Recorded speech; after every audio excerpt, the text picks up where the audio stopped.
I'm Dr. Lindsay Trottier. I'm a doctor of acupuncture and Chinese medicine practicing in San Diego, California, and the name of my practice is Level Acupuncture. Today, I'd like to talk about how acupuncture and herbs can help reduce symptoms of tinnitus or ringing in the ears. Now, this is a symptom and condition that can be very frustrating to many patients.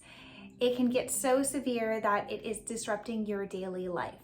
And many of my patients will present in my office without a discernible cause, or they've sought a conventional medical route and they haven't been able to get much relief. So tinnitus can be a challenging symptom to help alleviate sometimes, but a lot of times I am able to help patients right away. Now, many patients will know that stress will play a big role in the varying frequency and intensity of the ringing, or it can not just be ringing, it can be clicking sensations, it can be any kind of bothersome sound or sensation in the ear. If stress is a component, I can definitely help, and I've made a lot of videos about how acupuncture and herbs can help reduce your stress. If it's getting in the way of your sleep, I can also help with this.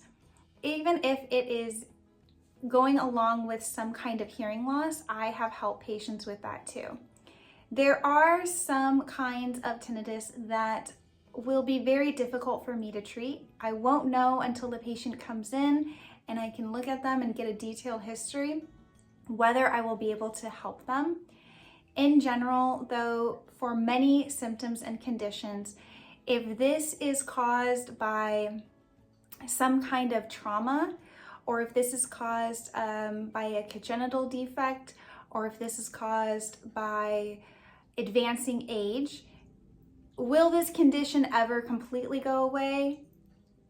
Maybe, maybe not, but we can definitely help lower the volume and make it not as bothersome in your day-to-day life. So what have my patients experienced?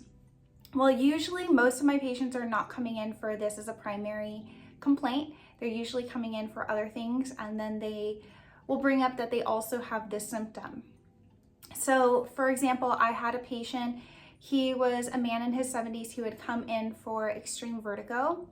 He also had said before he had the vertigo, he had loss of hearing and tinnitus.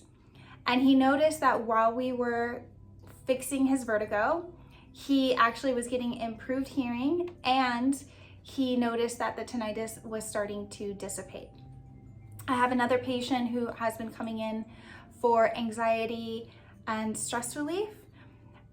We noticed that his neck was really tight, and he did mention he had tinnitus, and within a few treatments, his tinnitus that he'd had for several years had completely resolved, and he noticed it only coming back when his neck starts to get tight again, or if he is under a lot of stress. I had another patient who was having tinnitus as part of the reason she was coming in. She also had a lot of sinus pressure and headaches, and acupuncture helped to relieve a lot of the congestion. She also had a lot of stress from her work environment, and she noticed that she was able to completely recover from the tinnitus when she was also able to completely recover from stress. But unfortunately, she was not finding that the tinnitus was completely gone over a course of time because she was still in a very stressful environment, and that would trigger her tinnitus. So we were working on maintaining it at a very low level. So this is a few examples of how acupuncture and herbs can help. I did have a patient who was not able to come in regularly for acupuncture, and so we added herbal medicine to his treatment plan, and he also noticed that the tinnitus was starting to dissipate and it wasn't as bothersome. So if you'd like to learn more and see if acupuncture and herbs can help you with the ringing in your ears, you can book an appointment at my website, www.level-acupuncture.com, and I look forward to helping you. Thanks, have a great day.